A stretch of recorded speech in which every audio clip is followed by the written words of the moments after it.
I'm Hope. And I'm Courtney. And we are contestants on America's Next Top Historian.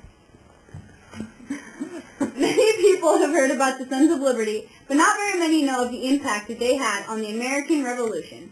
First, let's look at why the Sons of Liberty wanted to rebel from Britain. Britain had a lot of debt from being in so many wars. The reason why they were in so many wars because they were kept trying to prove that they were the greatest superpower. To raise money to get out of debt, Parliament imposed a series of taxes on the colonies, starting with the Quartering Act in 1765. The Quartering Act caused the colonies to provide housing and food for British soldiers. Because this was such a huge deal to the colonists, they forbid this in the Bill of Rights. What really caught the colonists' attention was the Stamp Act, also passed in 1765.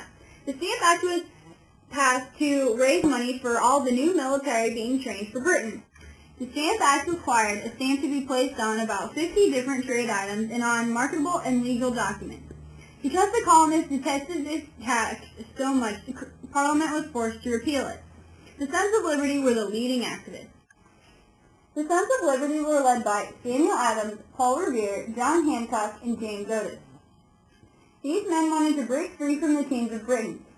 They weren't happy with the way they were being treated, so they decided to rebel.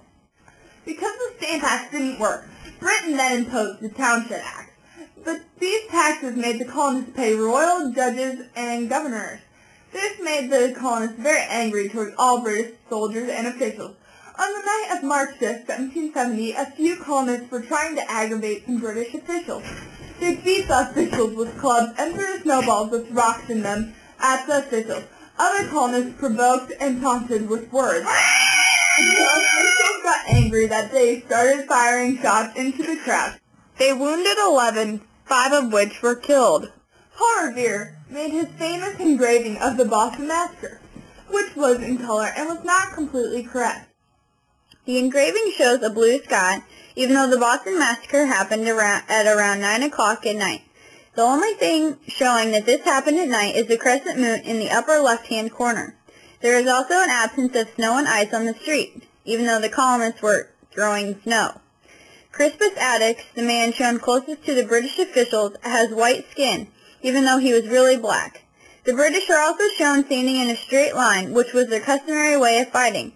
This is showing that the British were acting like a firing squad, even though they were really provoked. In 1773, the British Tea Company started losing money, so that's when the Tea Act was started. The colonists decided that this was the last straw and refused to pay for the tea. In fact, all the tea that was supposed to be taxed never reached any colonists to be drank.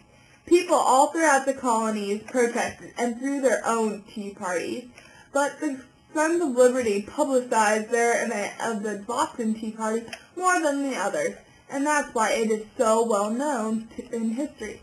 Around 50 members of the Sons of Liberty dressed up as Mohawk Indians and threw all the tea into the harbor. If you need more information on the Boston Tea Party, see Paige and Sammy's video. The Sons of Liberty are well known for using propaganda against the British, tormenting British officials, and making spectacles out of loyalists. The Sons of Liberty were well known for tar and feathering British officials that tried to tax the colony. One of the first people they tarred and feathered was Captain William Smith in 1766. No, Courtney, not that Will Smith, this Will Smith. The reason why he was tarred and feathered was because the colonists suspected him of illegal smuggling of the goods they were exporting to Britain. Smith later quoted to another captain, "They daubed my body and face all over with tar, and afterwards threw feathers on me." Smith was also paraded through every street in the town, and they threw him into the sea. He was rescued by a passing boat as he was about to drown. The reasons why this was done to him was to show people what would happen to them if they didn't rebel against Britain. Introducing Nate Allen to be in an improvised tar and feathering.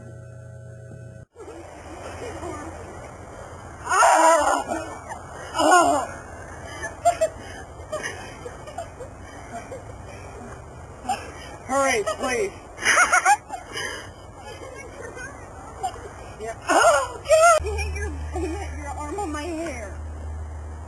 I'm shivering. This is cold. Oh my gosh. That looks so gross. It's like gripping on his face. Okay, not on the face. Don't do too many. Just like toss them on me. I said not on the face.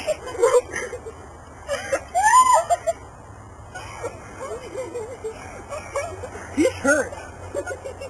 Woo! It's stuck in my hand. Get him on the Now scream in agony.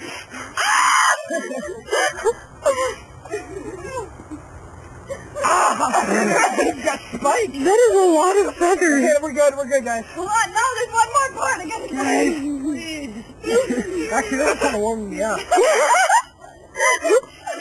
Nature has to check and film it. Yeah. What happened when you detest the sense of liberty? I think you did. Did you want to come see it? I love the...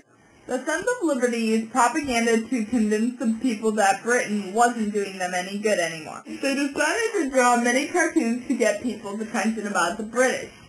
The Sons of Liberty riled up the colonists, and the growing number of rebelling colonists helped the Sons' cause. Thank you for watching the Hope and Courtney Show. Remember to vote for us on America's Next Top Historian. And a special thanks to Tara for filming, and to Nate for letting us tar and feather him.